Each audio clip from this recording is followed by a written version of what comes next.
Hey, it's Dom, and welcome back to my channel.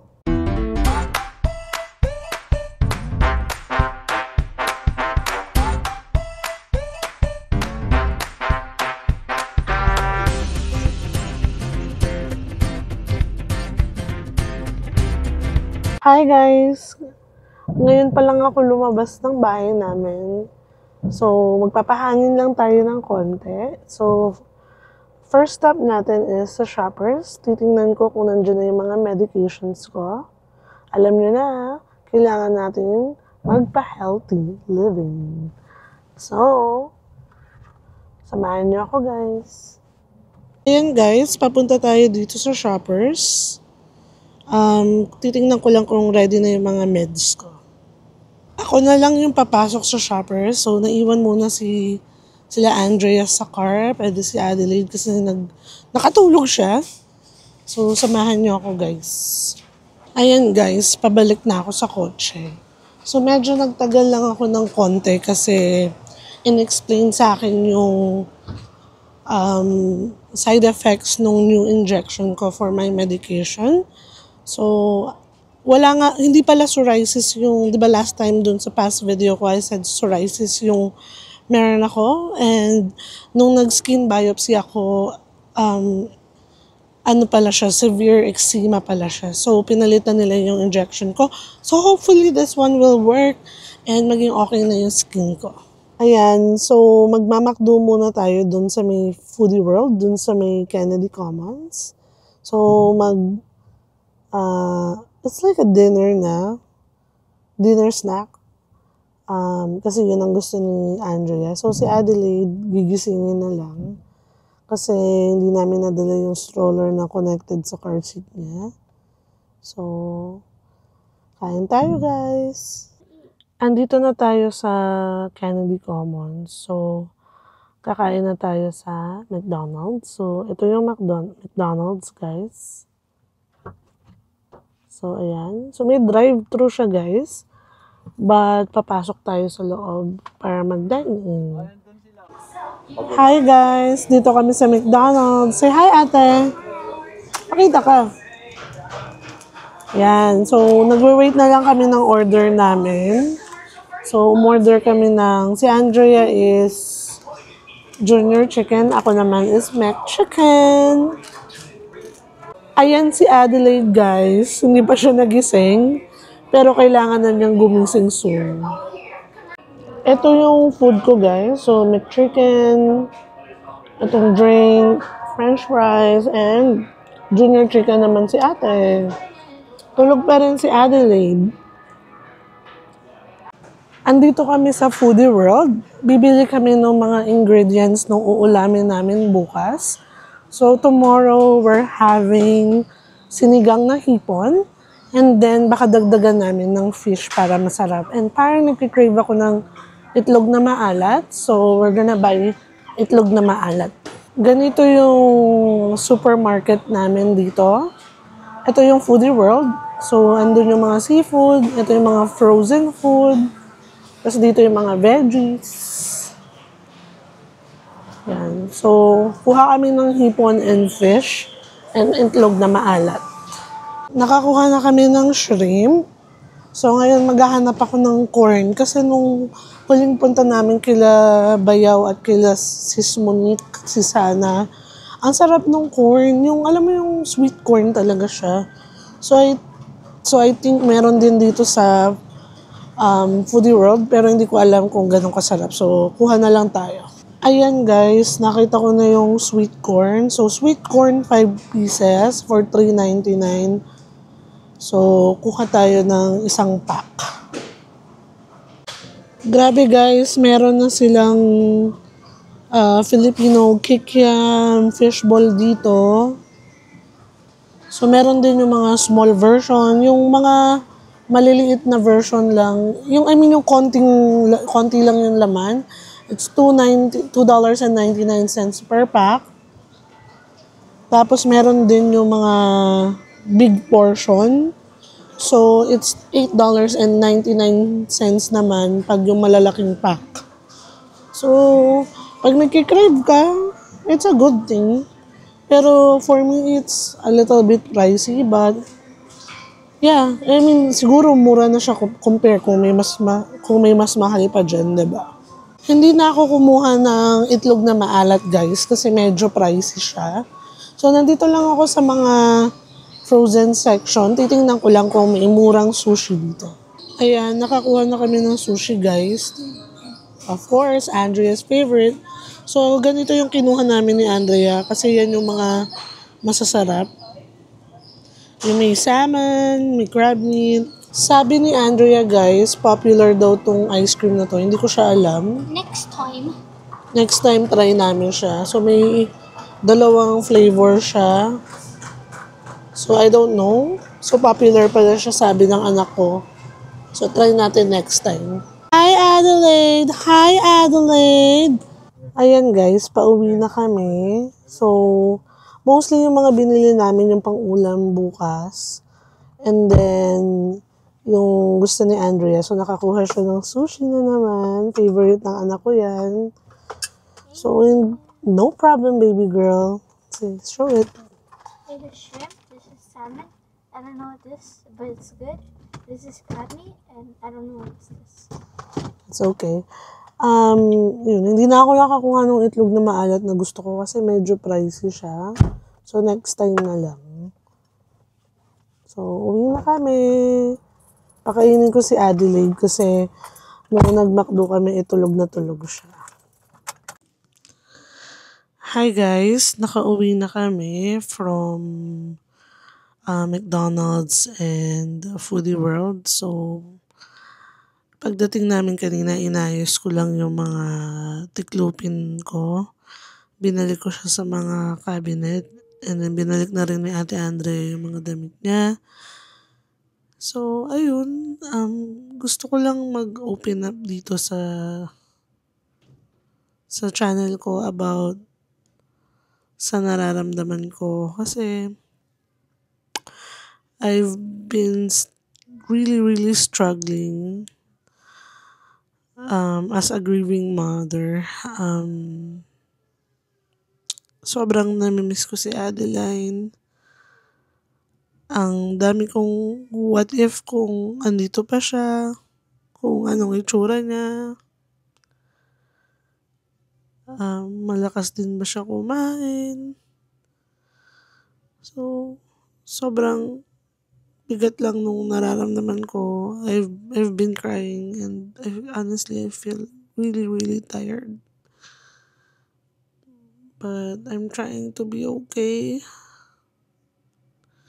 Today, I attended yung loss and grief group na sinaglihan ko nung medyo kakamatay pa lang ni Adeline. Yun yung group na it really helps me to feel okay. Like, I can connect with other people na who's going through the same thing with me kahit different yung situation.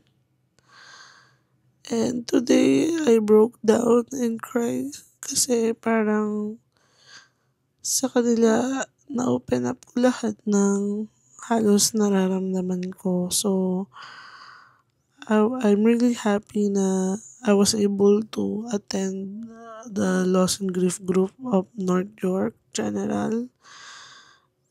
Grabe yung hospital na yan.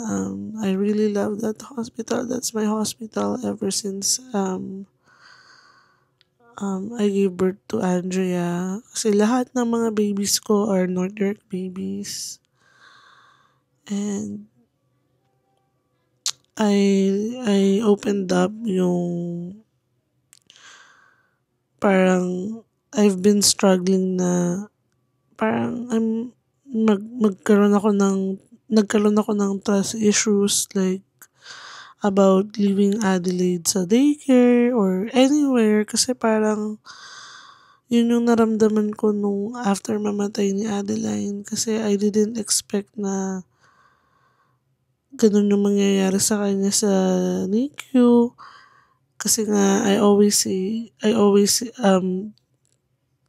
think of yung sinasabi nila sa akin na NICU is the safest place. It is, But siguro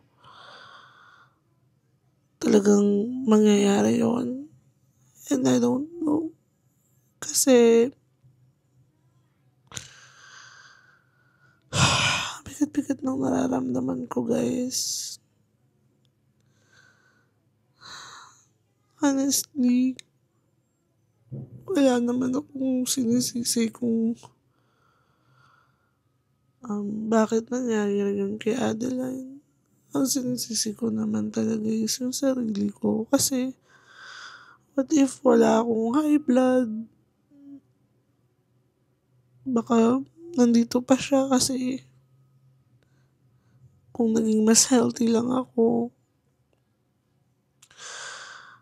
Tapos, on the other side naman, ayokong isipin na yung parang sinasabi ng iba na paano nga kung nandito si Adeline tas wala naman si Adeline. Alam mo yung pakiramdam na gusto ko parehas silang nandito kasi mahal na mahal ko mga anak ko. So, I don't know. I've been struggling talaga about that. And I opened up sa group namin yung nag-a-apply ako ng trabaho. Kasi I really want to help my husband, si Daddy Alvin. Kasi may mga times na hindi ako nagtatrabaho, okay kami. Pero may mga times ngayon na I have to help him because sometimes financially we're struggling.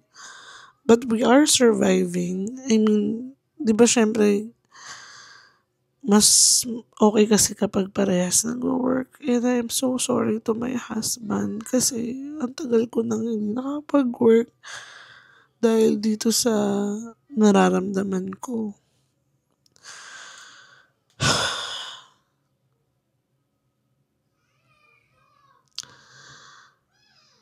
And nagpapasalamat ako sa ate ko, kay Ate Jeka, kasi trinay niya akong i-help na hanapan ng trabaho. Pero recently, nung pauwi kami, I don't know kung paano ko sasabihin kay Daddy Alvin or kay Ate Jeka na nag-email sila recently lang kanina.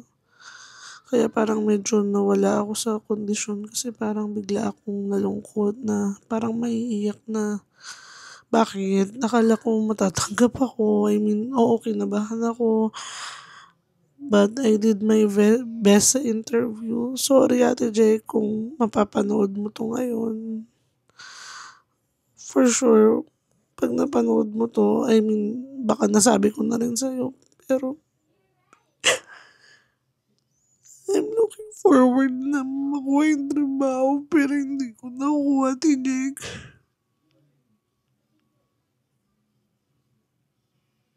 Sorry, Ate. Sorry talaga, Ate. Akala ko makukuha ako. Bigat-bigat ng pakiramdam ko, guys. Gagawin ko na sana yung Q&A vlog. Pero, parang hindi ko kaya. Gusto ko siyang sagutin kasi ang gaganda ng mga questions. And, talagang looking forward ako sagutin. Pero siguro baka sa next vlog na lang. Sasagutin ko yung mga Q&A. Sorry guys kasi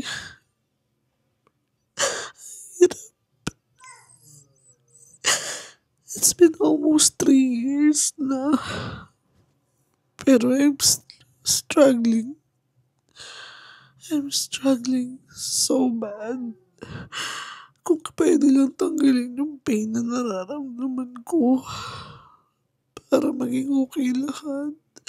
Pero sobrang sakit.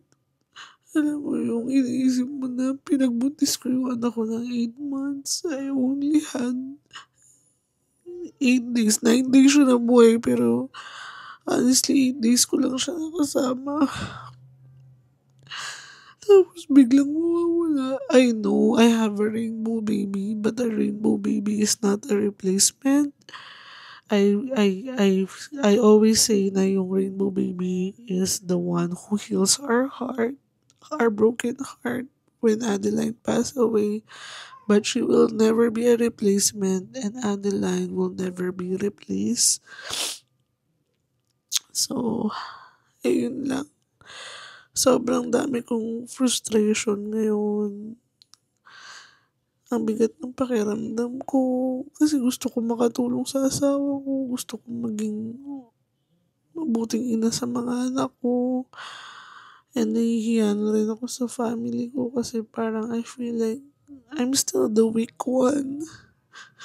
I'm still the weak one na parang nawala ng direksyon ng buhay simula nung wala si Adeline. I'm sorry to my family, to my husband, to Ate Andrea and Adelaide. But I'm really, really trying my best. Sorry guys, bumubulong ako kasi nasa labas sila. So ayun lang, gusto ko lang mailabas yung nararamdaman ko. Thank you guys sa mga nakinig. And ayun, abangan nyo yung Q&A vlog, gagawin natin yun. So, I hope na panoorin nyo yun. And thank you for watching guys. And I hope everyone is okay. Everyone is healthy and keep safe always. Bye.